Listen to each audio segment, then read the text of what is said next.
Hello, boys and girls. I'm Tonya Arnesen, Senior Pastor of Jackson First United Methodist Church, and this is Children's Story Time for Monday, September the 21st.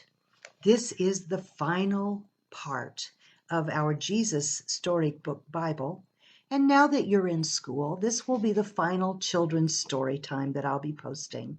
I hope you enjoy it and know that I have enjoyed being with you in your homes for this time of learning about Jesus, all of these many weeks.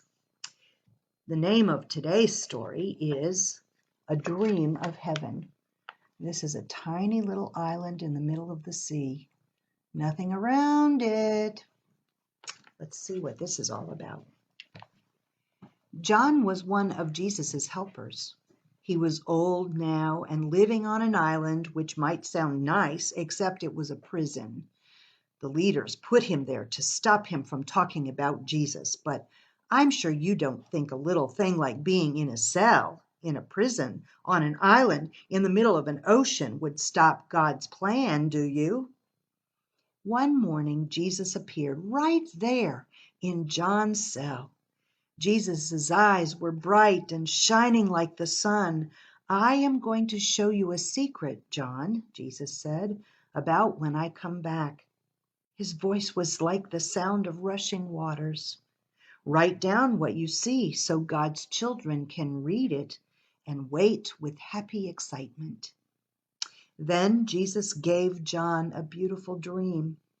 Except John was wide awake, and what he saw was real, and one day it would all come true.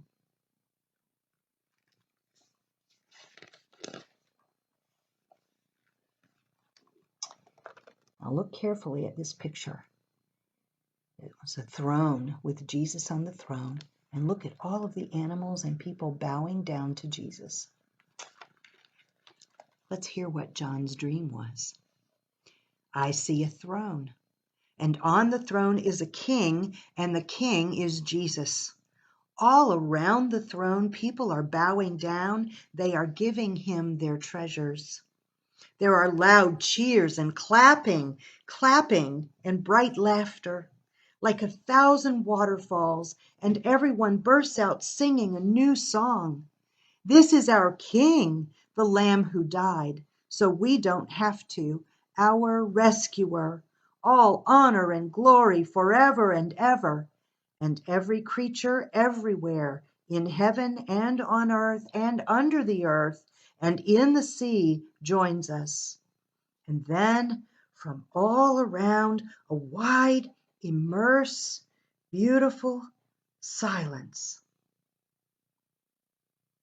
And I see Satan, God's horrible enemy, thrown down, defeated. Finally, the liar is defeated.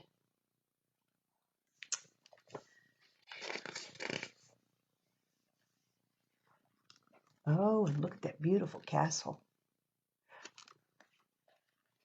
I see a sparkling city, shimmering in the sky, glittering, glowing, coming down from heaven and from the sky. Heaven is coming down to earth.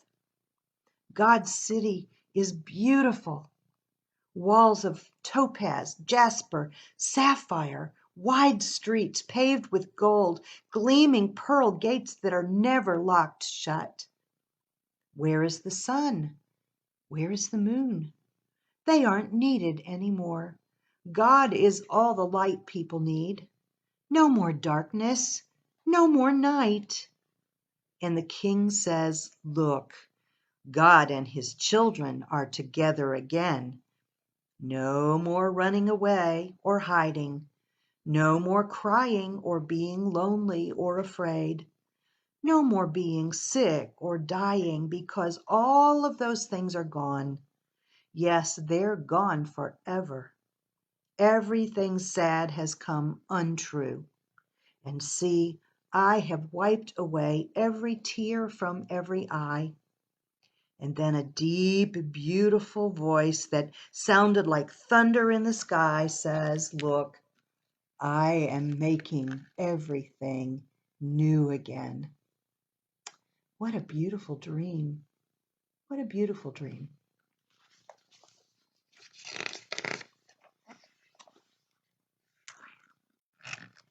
It was hard to squeeze all John saw into words and fit it into a page and cram it into a book. All the words on all the pages of all the books in the world would never be enough. I am the beginning, Jesus said, and the ending. One day, John knew, heaven would come down and mend God's broken world and make it our true, perfect home once again, like Eden, like from the very beginning. And he knew in some mysterious way, that would be a way that would be hard to explain, that everything was going to be more wonderful for once having been so sad. And he knew then that the ending of the story was going to be so great, it would make all the sadness and tears and everything seem like just a shadow that is chased away by the morning sun. I'm on my way, Jesus said. I'll be there soon.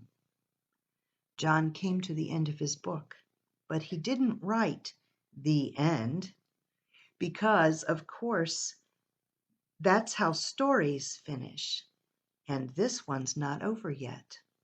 So instead, he wrote, "Come quickly, Jesus," which perhaps is just another way of saying to be continued.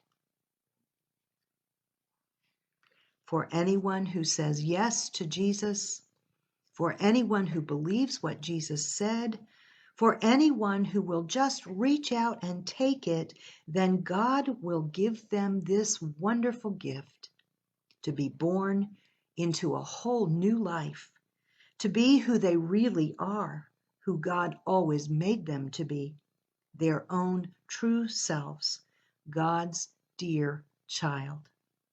Because you see, the most wonderful thing about this story, it is your story too. This story isn't just about long, long ago and far, far away. This is the story that you and I can be a part of if we simply ask Jesus to be our friend and allow him to come into our hearts and to live his life in our lives. My young friends, I hope that you will spend the rest of your life loving Jesus and allowing him to love you and to guide and direct your paths. He will keep you safe, and he will keep you happy, and he will keep you always knowing that you are beloved. Amen.